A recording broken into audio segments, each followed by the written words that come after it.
कहानी की शुरुआत एक घने और अंधेरे जंगल से होती है, जहां चारों तरफ घना कोहरा फैला होता है। उसी जगह एक ओझा एक रहस्यमयी इंसान के साथ मिलकर एक शैतानी पूजा कर रहा होता है, जिसकी पहचान अभी तक सामने नहीं आती। वह ओझा सांप और कनखजूरा की कुंडलियों से बना एक शापित विरासत वाला सामान बनाता है। इन दोनों जीवों से एक ऐसा निशान बनता है जो उस चीज के अंदर भरी बुरी ताकत को दिखाता है। इसके बाद ओझा कहता है, क्या तुम किसी ऐसे इंसान को फिर से जिंदा करना चाहते हो जो पहले ही मर चुका है? इसके बाद कहानी एक हफ्ते पीछे चली जाती है। एक सीनियर हाई स्कूल में लड़कियों का इंटर स्कूल वॉलीबॉल मैच हो रहा होता है। इस मैच में चुनी हुई बहुत टैलेंटेड खिलाड़ी हिस्सा ले रही होती हैं। मैच बहुत ज्यादा कड़ा होता है और दोनों टीमें एक दूसरे को बराबर टक्कर दे रही होती हैं। इनमें से एक स्कूल की टीम की कप्तान बसाबा होती है और आखिर में बसाबा की टीम यह मैच जीत जाती है। बसाबा को मैदान पर एक सख्त और खतरनाक कप्तान के रूप में दिखाया जाता है। इसके अलावा वह स्कूल की सबसे ज्यादा डराने वाली लड़की भी होती है। वॉलीबॉल के अलावा अपनी रोज की स्कूल लाइफ में बसाबा अक्सर दूसरी लड़कियों को तंग करती है और उनसे पैसे भी छीनती है। उसे इस बात से कोई फर्क नहीं पड़ता कि सामने वाला कौन है या उसका परिवार कितना अमीर है। बसाबा जिसे चाहती है उसे परेशान करती है। एक दिन एक टीचर क्लास में दूसरी स्कूल से आई एक नई स्टूडेंट को लेकर आती है। उसका नाम जिंदारा होता है। इत्तेफाक से क्लास में एक लड़की होती है जो जिंदारा को पहले से जानती है। उसका नाम होंग होता है। जल्द ही पता चलता है कि जिंदारा भी अपनी पुरानी स्कूल में वॉलीबॉल टीम की कप्तान थी। यह जानकर बसाबा को डर लगने लगता है कि कहीं उसकी कप्तानी खतरे में न पड़ जाए। जिंदारा एक शांत सी लड़की ओआसा के पास बैठती है, जिसे बसाबा अक्सर परेशान करती रहती है। ओआसा के अलावा वहां होंग भी होती है, जो जूनियर हाई स्कूल से जिंदारा की दोस्त है। कैंटीन में बसाबा फिर से परेशानी खड़ी करती है और उनके टेबल पर चिकन की हड्डियां फेंक देती है। वह कहती है कि उसने थोड़ी देर पहले बिल्ली की गंदगी पर पैर रख दिया था और बिना कुछ कहे होंग उसकी बात समझ जाती है और बसाबा के जूते साफ करने लगती है। बसाबा की लगातार बदमाशी के बावजूद टीचर कुछ नहीं कहती, क्योंकि वह स्कूल की अकेली ऐसी स्टूडेंट होती है जो वॉलीबॉल टूर्नामेंट जीतकर स्कूल का नाम रोशन करती है। यही एक बड़ी वजह होती है कि बसाबा को कभी स्कूल से नहीं निकाला जाता, जबकि वह कई बार दूसरी स्टूडेंट्स को परेशान कर चुकी होती है। टीचर उसकी हरकतों को नजरअंदाज करते रहते हैं। वॉलीबॉल की प्रैक्टिस के दौरान बसाबा फिर से झगड़ा खड़ा करती है, जैसे यह उसकी रोज की आदत हो। इस बार उसका निशाना या नाम की लड़की होती है। क्योंकि या ने अभी तक बसाबा को मांगे हुए पैसे नहीं दिए होते, इसलिए उसे सजा के तौर पर बसाबा के जोरदार स्पाइक्स झेलने पड़ते हैं। हालांकि यह बहुत अमीर परिवार से होती है, लेकिन बसाबा के लिए इसका कोई मतलब नहीं होता, बल्कि वह इसका फायदा उठाती है। यह सब और नहीं देख पाने पर जिंदारा बीच में आ जाती है और बसाबा के स्पाइक को रोक देती है। इसके बाद जिंदारा बसाबा को ताकत की टक्कर के लिए चुनौती देती है। अगर जिंदारा हारती है तो वह या की जगह लेने को तैयार होती है, लेकिन अगर बसाबा हारती है तो जिंदारा उससे यह सब हमेशा के लिए बंद करने की मांग करती है। जिंदारा की वॉलीबॉल स्किल्स से अनजान बसाबा को उससे एक जबरदस्त स्पाइक लगती है। सबके सामने उसकी बेइज्जती हो जाती है और उसे लगता है कि उसका घमंड टूट गया है। यह बात उसे बहुत गुस्सा दिला देती है और लगभग लड़ाई होने ही वाली होती है, लेकिन तभी कोच बीच में आकर सबको रोक देता है। उस घटना के बाद जिंदारा, होंग, ओरासा और या एक दूसरे के और करीब आ जाते हैं और उनकी गहरी दोस्ती हो जाती है। स्कूल में स्टूडेंट के लिए एक हॉस्टल भी होता है, जिसे वे रहने के लिए किराए पर ले सकते हैं। बातचीत के दौरान जिंदारा का पिछला जीवन थोड़ा सामने आता है। पता चलता है कि जूनियर हाई स्कूल से ही जिंदारा को अक्सर तंग किया जाता था। शुरुआत में वह चुप रहती थी, लेकिन बाद में उसने जवाब देना सीख लिया और फिर किसी ने उसे परेशान करने की हिम्मत नहीं की। ओरासा कहती है कि अब जिंदारा के साथ होने से उनमें भी बसाबा के खिलाफ खड़े होने की हिम्मत आ गई है, क्योंकि बसाबा को रोकने के लिए किसी न किसी को साहस दिखाना ही पड़ेगा। लेकिन उस समय जिंदारा चुप रहती है और कुछ नहीं कहती। इसके बजाय वह बसाबा के बारे में पूछती है कि आखिर वह असल में है कौन। तब यह बताती है कि बसाबा पहले ऐसी नहीं थी। एक साल स्कूल से छुट्टी लेने के बाद जब वह वापस आई, तभी से उसका बिहेवियर बदल गया। अफवाहें हैं कि उस एक साल में बसाबा प्रेग्नेंट हो गई थी और उसने बच्चे को गिरा दिया था। स्कूल को यह सब पता था, लेकिन बसाबा होशियार और अच्छा प्रदर्शन करने वाली स्टूडेंट थी, इसलिए स्कूल ने उसे निकालने के बजाय रहने दिया। इसके बाद सीन जिंदारा पर आता है, जहां वह वॉश बेसिन पर अपनी स्कर्ट से दाग साफ कर रही होती है। उसे पता नहीं होता कि उसके पीछे एक और स्टूडेंट खड़ा है। जिंदारा सुंदर और गोरी होती है और जो भी लड़के उसे देखते हैं उसकी तरफ खिंच जाते हैं। उसी पल दोनों के बीच हल्की सी क्लोजनेस पैदा होती है। वह लड़का गन होता है, लेकिन बदकिस्मती से गन की पहले से ही गर्लफ्रेंड होती है और वह होती है बसाबा। एक और मौके पर बसाबा जिंदारा से अकेले में बात करने को कहती है। वह बताती है कि वॉलीबॉल कोर्ट वाली घटना के बाद उसे स्पोर्ट्स टीचर से सजा मिली है और अगर उसने फिर से कोई परेशानी खड़ी की तो कॉलेज की सिफारिश का मौका छिन जाएगा। इसलिए वह जिंदारा से सुलह करना चाहती है और कहती है कि उनके बीच अब कोई झगड़ा नहीं होना चाहिए। जिंदारा इस दिखावे वाली अच्छी नीयत को खुशी खुशी मान लेती है। कहानी आगे बढ़ती है, जहां जिंदारा और गन सोशल मीडिया पर बात करने लगते हैं। धीरे धीरे जिंदारा को गन की तरफ खिंचाव महसूस होने लगता है और वह उसे चिढ़ाने के लिए हल्की सी लुभाने वाली फोटो भी भेजती है। आखिरकार गन जिंदारा को मिलने के लिए कहता है। गन को पाने का जिंदारा का मौका तब और बढ़ जाता है जब वह गलती से बसाबा को मेल वॉलीबॉल कोच के साथ जाते हुए देख लेती है। अगले दिन बसाबा फिर जिंदारा के पास आती है और इस बार उससे मदद मांगती है। वह कहती है कि एक स्टूडेंट उससे प्राइवेट ट्यूशन लेना चाहता है और उसे वहां तक साथ चलना है। जिंदारा को कोई शक नहीं होता और वह खुशी खुशी बसाबा के साथ चलने के लिए मान जाती है। लेकिन वहां पहुंचकर जिंदारा को एहसास होता है कि वह जगह गलत लोगों से भरी हुई है। बिना किसी दया के बसाबा जिंदारा को उन लोगों के हाथ बेच देती है। जिंदारा मजबूरी में उन लोगों से अपनी जान बचाने के लिए जोरदार लड़ाई करती है। किस्मत से वह वहां से भागने में कामयाब हो जाती है। उसे लगता है कि यह सब अब हर हद पार कर चुका है।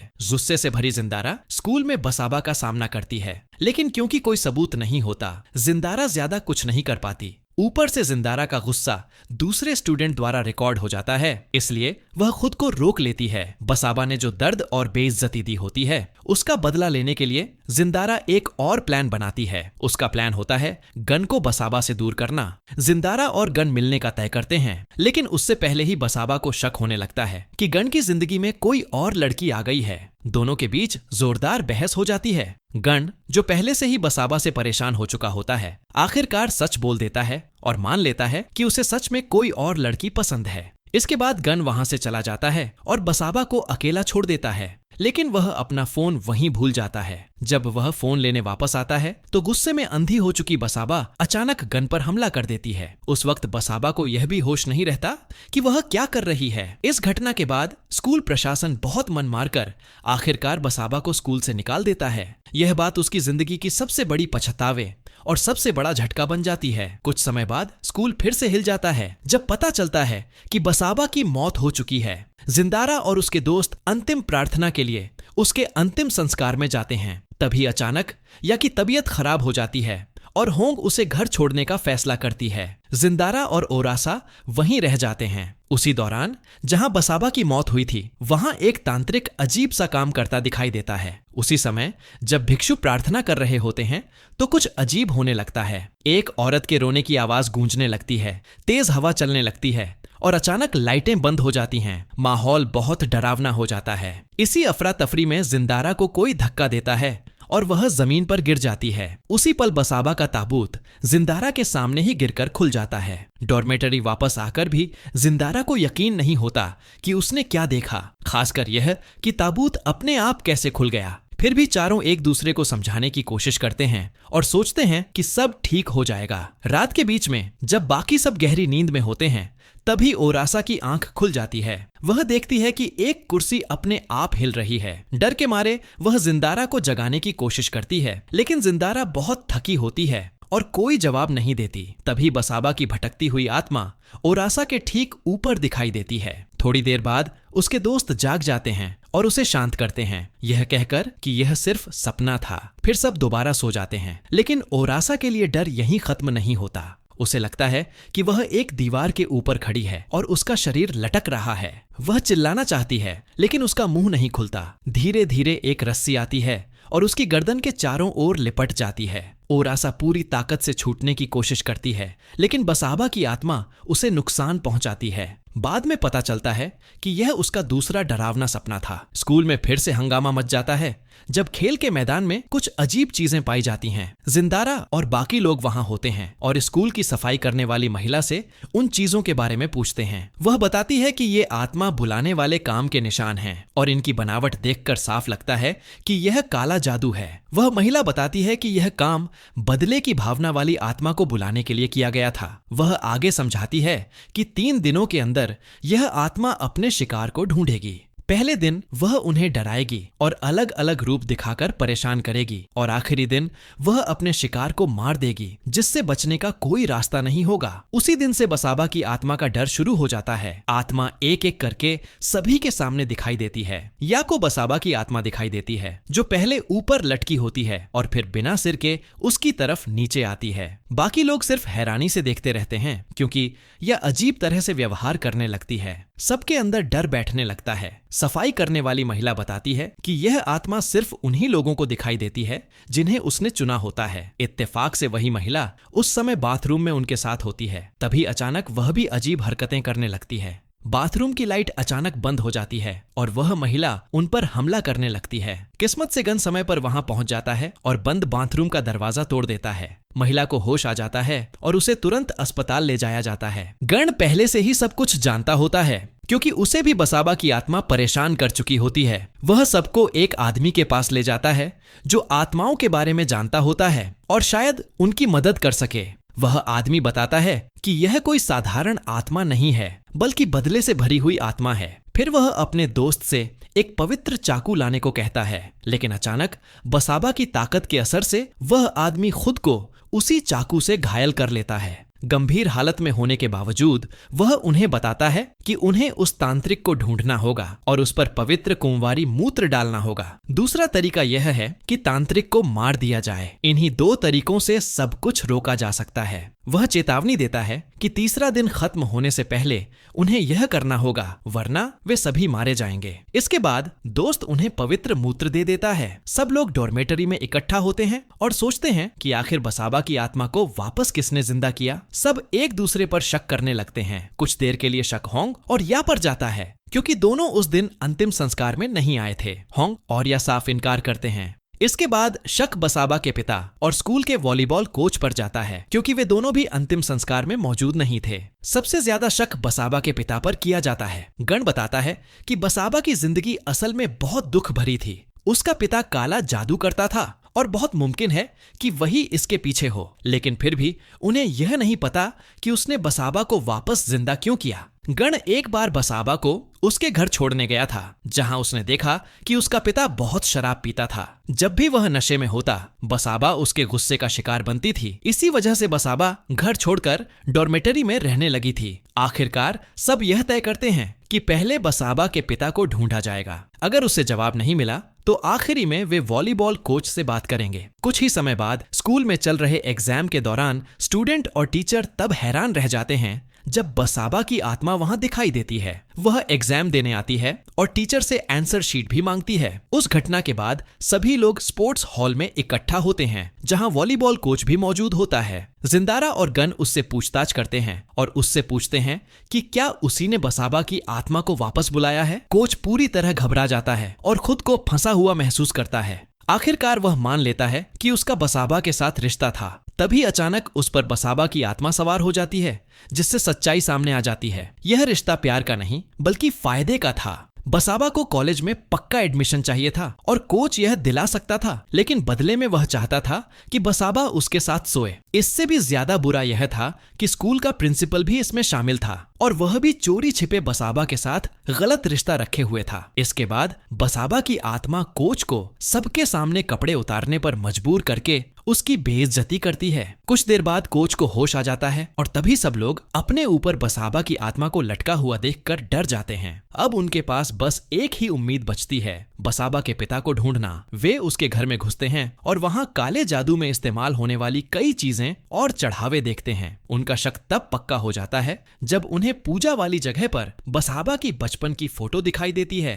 वे उस जगह को बर्बाद कर देते हैं, लेकिन तभी बसाबा का पिता वहां आ जाता है और यह समझते ही कि उसकी पूजा खराब हो गई है, वह उन पर हमला कर देता है। जब उसके शरीर पर पहले उस आदमी से मिला पवित्र मूत्र डाला जाता है तो बसाबा का पिता बुरी तरह तड़पने लगता है और उनसे बचकर भागने की कोशिश करता है, लेकिन वे उसका पीछा करते हैं। तभी होंग वहां आती है और उसके हाथ में एक गुड़िया होती है जो उसे घर में मिली थी। वह कहती है कि यह आत्मा वाली गुड़िया है और इसे तुरंत नष्ट करना जरूरी है। यह सुनकर वे उस गुड़िया पर भी पवित्र मूत्र डाल देते हैं और इसका असर तुरंत होता है। बसाबा के पिता को तुरंत सजा मिलती है। वह गिर पड़ता है और उसका सिर लोहे की नुकीली बाड़ में घुस जाता है, जिससे उसकी मौत हो जाती है। अगर सच में बसाबा के पिता ने ही उसकी आत्मा को वापस बुलाया था तो अब उन सबको इस श्राप से आजाद हो जाना चाहिए, लेकिन उन्हें पूरा यकीन सिर्फ आधी रात के बाद ही होगा। या अपनी माँ के साथ घर चली जाती है, जबकि जिंदारा को गण लेने आता है। दोनों मिलकर उस आदमी से मिलने जाते हैं जो आत्माओं के बारे में जानता है और जो पहले घायल होने की वजह से अस्पताल में भर्ती है। वे उसे आत्मा वाली गुड़िया दिखाते हैं और पूछते हैं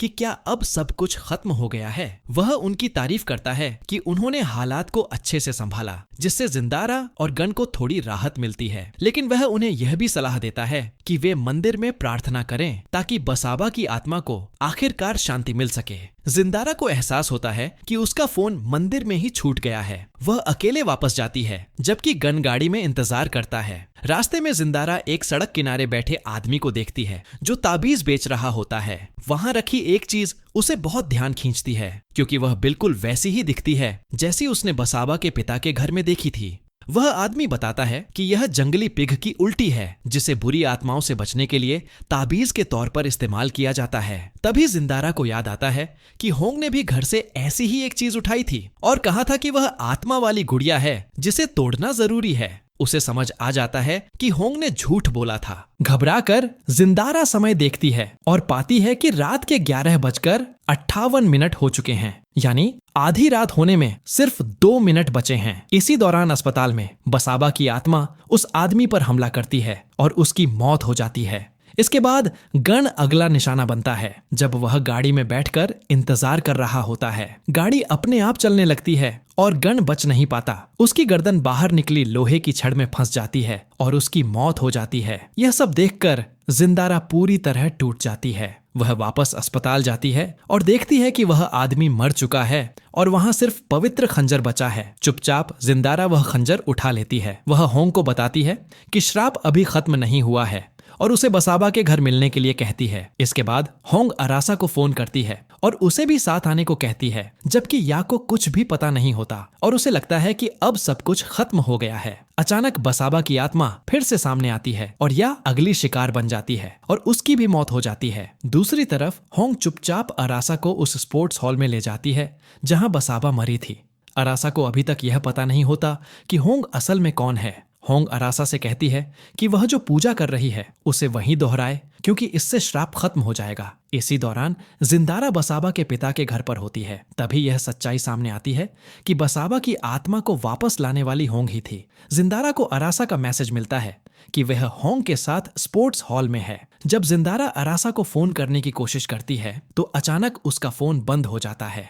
अरासा से कहा जाता है कि वह बसाबा की आत्मा से माफी मांगे और अगर कोई गलती हुई हो तो उसके लिए माफी बोले। उसी समय अरासा जिंदारा, गन और या की तरफ से बसाबा को मारने के लिए माफी मांगती है। यह सुनकर होंग को सच्चाई समझ में आ जाती है कि बसाबा ने आत्महत्या नहीं की थी, बल्कि इन चारों ने मिलकर उसे मारा था। कहानी कुछ दिन पहले की घटना में जाती है, जब बसाबा को गण और जिंदारा की चैट्स के बारे में पता चलता है। जलन और गुस्से में बसाबा जिंदारा से लड़ने लगती है, जिसे अरासा और या देख लेते हैं। तभी गण वहां आता है और दोनों को अलग करता है। गण का बसाबा से रिश्ता तोड़ने का फैसला बेवजह नहीं होता, क्योंकि उसे पहले से ही बसाबा और वॉलीबॉल कोच के रिश्ते के बारे में पता होता है। जब उसकी बेइज्जती सबके सामने हो जाती है तो बसाबा अपना आपा खो देती है और जिंदारा पर हमला कर देती है। अकेली होने की वजह से बसाबा आखिरकार काबू में आ जाती है और रोने लगती है। उनसे छोड़ देने की भीख मांगती है। उन्हें लगता है कि अब वह सुधर जाएगी, लेकिन वह फिर से जिंदारा पर हमला कर देती है। जब वे उसे छुड़ाने की कोशिश करते हैं और उसे पीछे धक्का देते हैं तो उसका सिर लोहे की रॉड से टकरा जाता है और उसकी वहीं मौत हो जाती है। सब घबरा जाते हैं और समझ जाते हैं कि यह एक हादसा था। जिंदारा कहती है कि जब बसाबा जिंदा थी तब उसने उनकी जिंदगी बर्बाद कर दी थी और बहुत लोगों को तकलीफ दी थी, इसलिए उसकी मौत का दुख मनाने की कोई वजह नहीं है। फिर वे एक योजना बनाते हैं कि इस घटना को आत्महत्या जैसा दिखाया जाए। वे सबूतों के साथ छेड़छाड़ करते हैं और सीसीटीवी को भी धोखा देने की तैयारी करते हैं ताकि ऐसा लगे कि बसाबा ने खुद की जान ली। उनमें से एक लड़की बसाबा की यूनिफॉर्म पहनकर कैमरे के सामने से गुजरती है ताकि यह लगे कि बसाबा आत्महत्या करने जा रही थी। इत्तेफाक से जिस रात बसाबा मरी थी उस रात होंग उनके साथ नहीं थी। वापस मौजूदा समय में होंग मान लेती है कि बसाबा की आत्मा को वापस लाने वाली वही थी। बसाबा की मौत के बाद होंग एक ओझा के पास गई थी और आत्मा बुलाने की पूजा सीखी थी। कुछ समय बाद बसाबा की आत्मा वापस आ गई। थोड़ी देर बाद जिंदारा स्पोर्ट्स हॉल पहुंचती है और देखती है कि अरासा वहां मर चुकी है। जिंदारा होंग से पूछती है कि उसने बसाबा की आत्मा को वापस क्यों बुलाया, जबकि जिंदा रहते समय बसाबा ने होंग को भी बहुत परेशान किया था। जिंदारा यह समझ नहीं पाती कि होंग ने यह सब क्यों किया। तब होंग सच्चाई बताती है।